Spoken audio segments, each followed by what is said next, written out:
സംസ്ഥാനത്ത് പാമ്പ് കടിയേറ്റ് വീണ്ടും മരണം. കണ്ണൂർ മുതുകുട സ്വദേശി നഫീസയാണ് മരിച്ചത്. എറണാകുളത്ത് വിനോദസഞ്ചാരിയായ യുവതിക്കും കൊല്ലത്ത് 47കാരനും പാമ്പ് കടിയേറ്റു.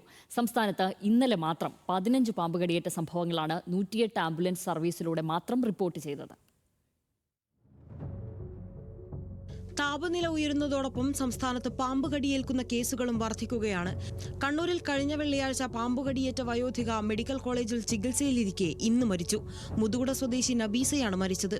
വെള്ളിയാഴ്ച ഉച്ചക്കാണ് കടിയേറ്റത്. പക്ഷെ പാമ്പാന്നുള്ളത് ആരും കണ്ടിട്ടുണ്ടായിരുന്നില്ല.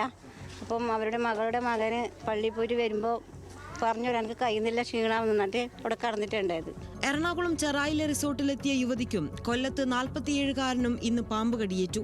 കോയമ്പത്തൂർ സ്വദേശി ശർമിള, രാമൻകുളങ്ങര സ്വദേശി സുദേവൻ എന്നിവരെ വിദഗ്ധ ചികിത്സയ്ക്കായി ആശുപത്രികളിലേക്ക് മാറ്റി. കൊല്ലം സ്വദേശിയെ കടിച്ചത് അണലി വിഭാഗത്തിലുള്ള പാമ്പായതിനാൽ ഇയാൾ നിരീക്ഷണത്തിലാണ്. സംസ്ഥാനത്ത് 108 ആംബുലൻസ് സർവീസിലൂടെ മാത്രം പാമ്പ് കടിയേറ്റ 15 കേസുകളാണ് ഇന്നലെ റിപ്പോർട്ട് ചെയ്തത്. 3 വീതം കേസുകളോടെ കോട്ടയത്തും കോഴിക്കോടുമാണ് ഏറ്റവും കൂടുതൽ പാമ്പുകടി റിപ്പോർട്ട് ചെയ്തത്. വയനാട്, പാലക്കാട്, മലപ്പുറം ജില്ലകളിൽ 2 വീതവും കണ്ണൂർ, ഇടുക്കി, തൃശൂർ ജില്ലകളിൽ ഓരോ കേസുകളും റിപ്പോർട്ട് ചെയ്തു. ഇതിനു പുറമെ പാമ്പ് കടിയേറ്റതായി സംശയിക്കുന്ന 11 കേസുകളുമുണ്ട്.